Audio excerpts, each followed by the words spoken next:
దేవుని నామానికి మహిమ కలుగును గాక.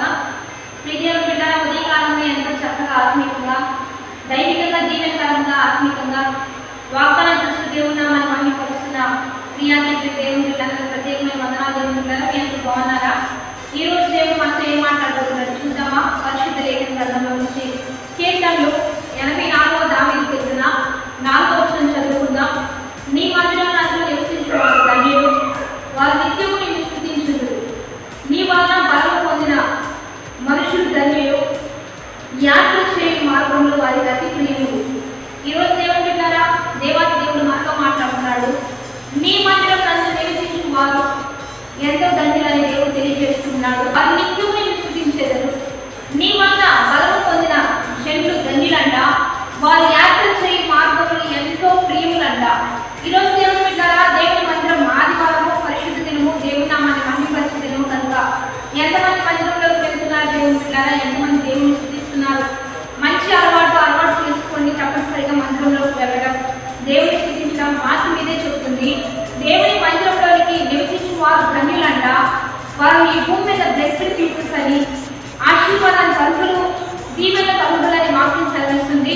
రెండోదిగా, నీ యందు బలము పొందిన జనులు ధన్యులంట, వారు నీ వలన బలము పొందిన జనులు ధన్యులంట, వారు చేసే మార్గంలో అతి ప్రియముగా ఉంటాయంట. అంటే దేవుని సన్నిధిలోకి వచ్చి దేవుని స్తుతించడం వల్ల దేవుడికి బలం ఇస్తాడు. పరిస్థితులను ఎదుర్కొనే బలము, స్థితిగతులను జయించే బలము, రెండోదిగా శోధనలను, శ్రమలను తట్టుకునే ఆ కృపని, ఆ జ్ఞానాన్ని ఎదుర్కొనే ప్రతి ఆలోచన దేవుడు మనకి ఇస్తాడు. కనుక ఒక బలాన్ని, ఒక మహిమ, ఒక అభిషేకం నీ దిగుతూ ఉన్నప్పుడు అభిషేకం ద్వారా కొన్ని పనులు అవుతా ఉంటాయి, కొన్ని కార్యాలు జరిగించబడుతూ ఉంటాయి, కొంత మేలు అనేది సమకూర్చబడుతూ ఉంటుంది. కనుక నీ మార్గంలో ఎలా ఉంటాయి అంటే సంతోషంగా ఉంటాయి. ఒక జాయ్ఫుల్గా నువ్వు ప్రయాణిస్తావు, జాయ్ఫుల్గా ప్రతి సమస్యను ఎదుర్కొంటావు. నేను ఏముంటుందంటే అందులో ఒక సంతోషం, ఒక కిక్ ఉంటుంది. మరి ఎంతగానో సంతోషంగా ఉల్లసిస్తావు, ఆనందిస్తావు. దేవుడు నీకు విజయం ఇస్తుంటే, అనేకులు నీ వైపు చూస్తుంటే, అనేకులు నీకు పొగుడుతూ ఉంటే, ఆయన నామం ఎంతో మహిమపరచబడుతూ ఉంటుండగా దేవుడు నీకు బలమునిస్తూ, కృపనిస్తూ, అభిషేకాన్ని ఇస్తూ, లేవనెత్తుతూ నేను బలపరుస్తూ ఉండగా ఈ అద్భుతమైన ఆదివారం దినాన్ని ఎవరు వదులుకోవద్దు. మందిరంలో చేరడం, మందిరంలో చేరి స్తుతించడం, దేవుడి నామాన్ని హెచ్చించడం, దేవుడి నామాన్ని కనపరచడానికి మనందరం సిద్ధపడదాం. వాక్యాన్ని బట్టి ప్రార్థన చేద్దాం. పరిశుద్ధ మహోన్నత ప్రేమ కలిగిన తండ్రి, ఈ రోజు మీరు మాట్లాడుతున్న ప్రతి మాట బట్టి నీకే మహిమ. ఎంతమంది మాటల ద్వారా వారు బ్రతుకున్న జీవితాన్ని దిద్దుకుంటూ నడుస్తూ ఉన్నారు.